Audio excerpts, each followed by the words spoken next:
Not your average tabletop. Woohoo! Welcome to Not Your Average Tabletop. I'm Zach. And I'm Pepper. And today we are reacting to some AEG games, which I think are mostly games we've maybe heard of or seen a little bit of. It's just kind of an announcement of them actually coming out and stuff. Yep. And then, I think it's mostly that, but a couple other things as well, I would say. Kind of a combination. But yes, so... I saw this video today, and I don't know, it just got me excited because I think we tend to like a lot of AEG games. They're I think they're typically on the lighter to medium weight scale for a majority of them. I think they have some a little bit heavier too, but it's usually nothing that we can't handle. I mean, there's nothing where it's like, okay, not playing that. Like Eagle Griffin games, a little uncomfortable for me. You'd probably like to dive into those a little more, but AEG is a very approachable company, and half of them are designed by John D. Clare, one of my favorite designers, so it's 50-50 shot you're getting one of his games, too. Yes, except for this. I don't know if there's a single John D. Clare game until maybe the very end. Yes. But we will get into, we'll link their video below, it's kind of a long ad for all the games that they're coming out with, I would say. So you can check that out if you want to actually see a little bit more about them. Doesn't have that much information on each one, but a little bit. So first off, we'll start with Undergrove, which actually just got back from Gen Con, and there's a few of these that I actually saw there. I didn't actually demo any of them. This was one that I did see, and it looked like a lot of people were interested in it, and it's not too surprising because it's Elizabeth Hargrave, who's the designer of Wingspan, and artist Beth Sobel, who's done a lot of really great covers, and I think this one lives right up to that. It's amazing. It's an amazing looking cover, and it's a cover that makes me want to play a game about mushrooms. So yes, you'd think that could be hard to do potentially. But yeah, and there was, I forget the name of it, little ways ago on one of our kind of crowdfunding overviews, we covered another game that was about mushrooms. Also had a great cover, but maybe that's a little bit of nature that's going to be getting a lot of themes. It might be. It might be. We'll have to see if there's more that come out. Okay, let's trade nutrients with the fungi to grow new trees. So I would say out of some of these, this one seems pretty exciting to me. I think it might be probably one of the heaviest ones of the things we're looking at. So I would think so. Medium weight 3X game. So it'll be interesting to see kind of that relationship between. It looks like you're playing a Douglas fir tree, building relationships with the fungi. So we will see how that actually plays out. Actually, kind of excited about this one. So a little play test here. Yeah, I'm guessing it doesn't look. Hopefully, it doesn't look like that. Not final. that wouldn't be AEG's best production, I would say. So I'm sure, that is not the final look of it. Looks like a lot of. I mean, obviously, I have no idea what these cubes stand for, but in the corners there, it's like a lot of unique things, making me think of Wingspan. Just unique abilities and actions for each type of fungus. And it's kind of looks like there's a bit going on there. So I mean, if that's kind of what it ended up being, it looks like it'll be a decent amount going on. So yeah. Pretty excited for that one. Seems safer having Elizabeth Hargrave design it, having designed one of the best games of all time in Wingspan. Right. Should be good. Yes, I agree. But then we've got Number Drop, which was also at Gen Con, and was also one we actually picked up. We're excited. We're going to try this one out. We'll probably eventually have some videos on it. We got several games at Gen Con, so it might not be anytime too soon, because we've also got our top 60 games of all time going on, which we're also doing a contest alongside that. So if you're watching the video right now, you can go check that out. Obviously, after this one's completely done, but or you could go check it out now. Either way, to see how to get entered into that, and also maybe see our top 60 to see if our tastes are in alignment with what your tastes typically are. But this will not be on the list, as you can see. It is still in shrink wrap, it is not opened and not played. But some of the games later on, one of us has played. Ooh. But yeah, so this one immediately brings to mind Tetris. Mm-hmm. I mean, you got that board. It says retro gaming inspired, which I assume has to do with Tetris. Yes. Very popular arcade game for decades. Right. And it looked like, let's just look kind of at an image. I think you're kind of rolling numbers and filling them into your board and trying to create shapes with matching types of numbers. Yeah. So I always like when you get to create your polyominoes in a game. The first time that I kind of saw that was Welcome to Dino World, which you could it just gave you an amount that you had to make, and you could make it into whatever shape you want. This looks interesting in that same way, that you kind of have control over what you're putting on your board. I would agree. Yeah, that was kind of one of the reasons I got it, because I think we tend to like the verb and write games, and yeah, this one looked interesting, and Michaela likes Tetris a decent amount, so it's worth at least giving it a try, see what we think about it. Yeah, look forward to trying this one out. Yeah, very nice looking as well. Looks like a very nice dice. Yeah. This was another one I could have bought. I did not pull the trigger on it. I saw this one right next to Number Drop, and it sounded like they had just, I don't know if it had been available previously. I don't remember if these were Kickstarter or not. I'm not 100% sure, but those must have been the first time they were available in kind of a more retail, or well, not really retail, but I don't know, in-person setting. Yeah. So Waffle Time looked interesting. I do like waffles, considering every day on the trip we took to Gen Con at the hotels, every day I got a waffle. And I'm not even kidding. So I should have bought this just to remember that. I don't know what I was thinking. I really should have. You should have. So I just noticed that the artist here is Egg Butter Toast. So pretty fitting, I would say. I would agree. But yeah, this one looks like another probably pretty approachable game. I think that was kind of the one reason I was like not 100% sold. It looked like it might be a little lighter, but I think it still looked interesting. It just has the feel of, like I had said earlier, kind of the AEG games where they're kind of that medium to lightweight, where you can, they're probably very approachable, welcoming games that you're going to be able to invite your family members in of all ages, and they'll probably be able to play this one, I would guess. Yeah, and for sure with the theme, it's waffles. Everyone knows them. Hope. And hopefully everyone loves them. Like me.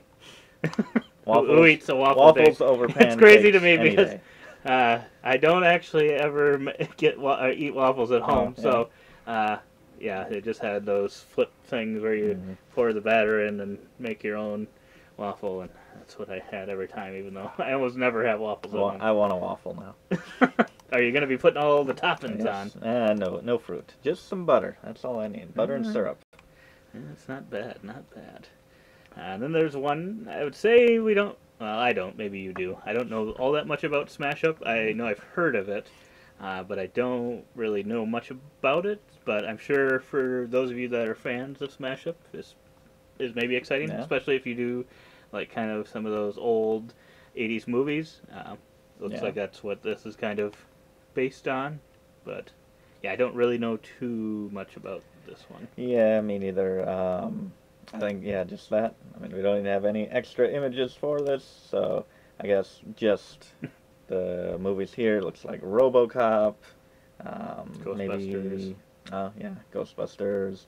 Not sure if this is like Marty McFly or something like that. Could be. Back to the Future. I'm not sure what movie franchise this alien robot would be from. But if you recognize it and you love that movie, then, and you love Smash Up, then this might be for you. Does RoboCop play to the stereotype of cops eating donuts? I have never seen a clip of RoboCop eating a donut, but He might be. Probably Looks like he's taking a bite, at least. I don't know that robots need that type of just food. The mouth is remaining human, just so he can eat the donut. Exactly.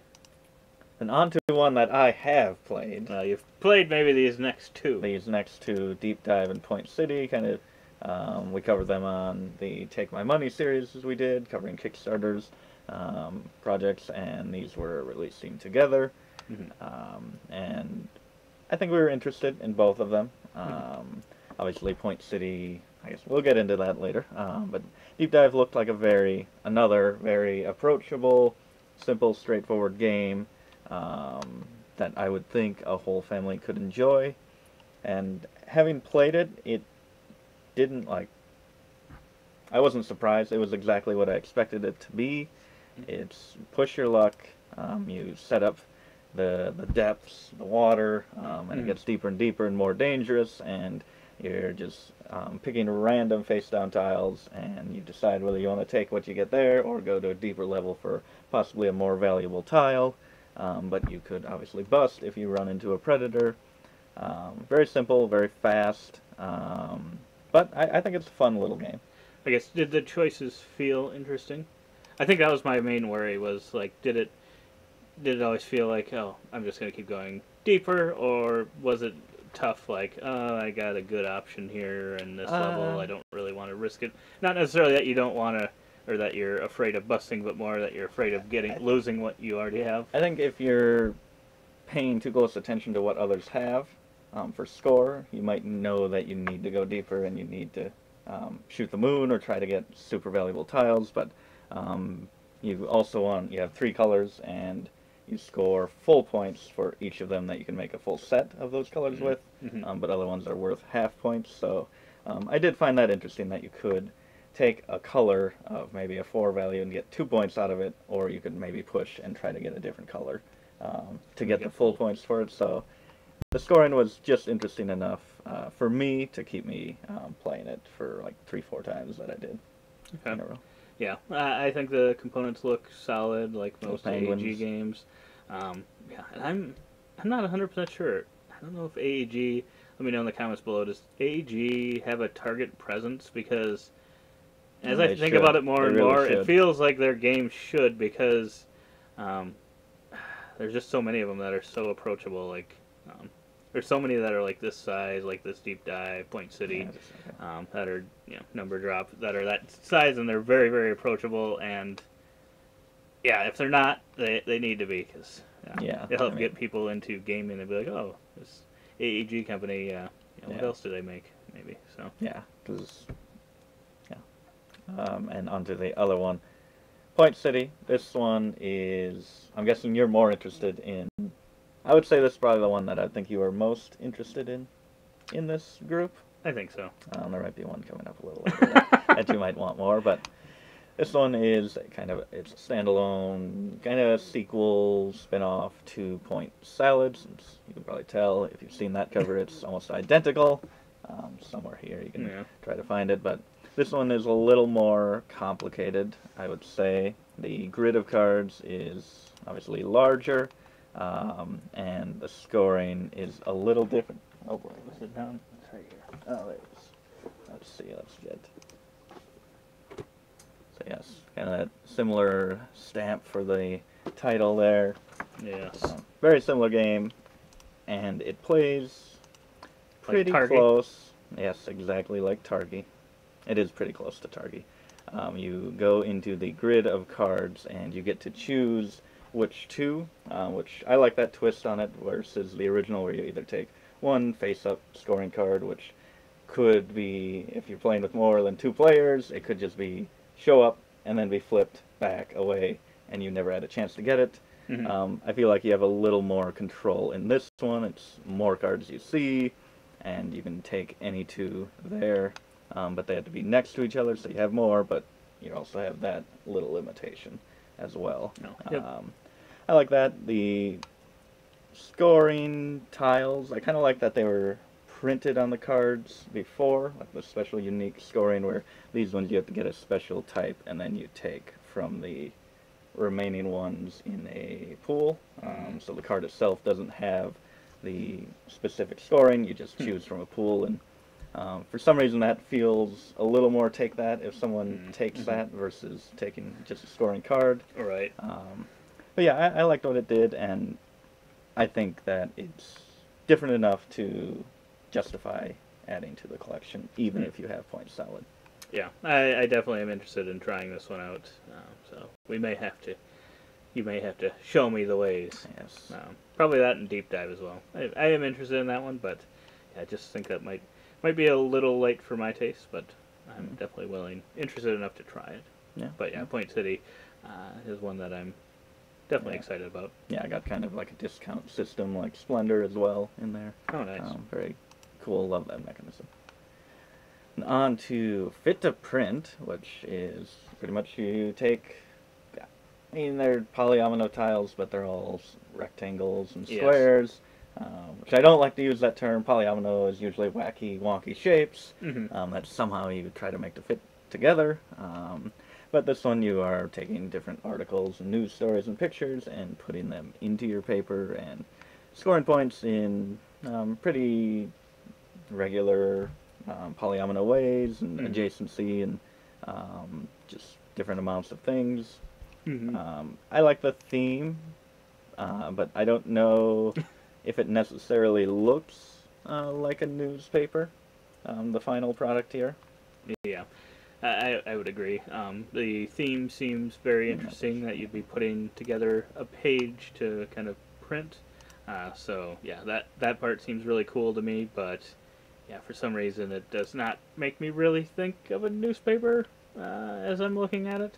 But yeah, it's probably still interesting enough. I think this would be one that I'd like to maybe try out before I would buy, just because I'm not sure how it would feel. Because yeah, like you said, a lot of these shapes, and maybe there'll be an expansion at some point, but I think they all are rectangles, so which I guess that makes it a little less interesting. If you do want to fit with the theme, there's not a lot of articles that are just winding text. Right, that's true. That is true, but yeah, there's just something about that seems a little less fun to me. Just the fact that it's just slightly different shaped rectangles, and they either go horizontal or horizontal or vertical, whichever way it is. But yeah, it still definitely looks interesting, and I think this one. So yeah, they had demos of Deep Dive and Point City there. I don't know if they were selling it at Gen Con. I'm not sure about that. I think Fit to Print was there as well to demo. So yeah, but I think the booth seemed to be pretty busy every time I went by there. I think people were demoing all the things they had there. So I think Fit to Print was there. I could be wrong on that. But yeah, it's interesting enough. Yeah. On to one that I think we'll be adding to the collection. Well, actually, I know we will be adding. He knows we will. It may already be pre-ordered. Oh boy, we will be adding this to the collection. We actually have 2 copies of Cascadia. So did you get 2 copies? I only got one. Oh wow, selfish. I only got one. It was so.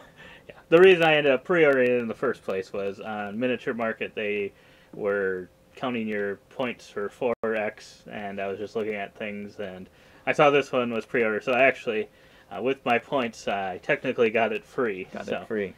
That's why I only got 1 copy. Basically free. Basically free. It's absolutely free. What does that mean? How much did I have to spend to get this free? I don't know. But yeah, so Cascadia is a game that it was funny. We didn't play it for the longest time. There was all this hype talk about it and how great it was, and I just wasn't sure if it was maybe going to be too light. Like it looked interesting enough, but I think initially wasn't really sure. But yeah, once we played it, I was like, this is pretty good. This is some pretty good stuff we got here, and I've played it many times since.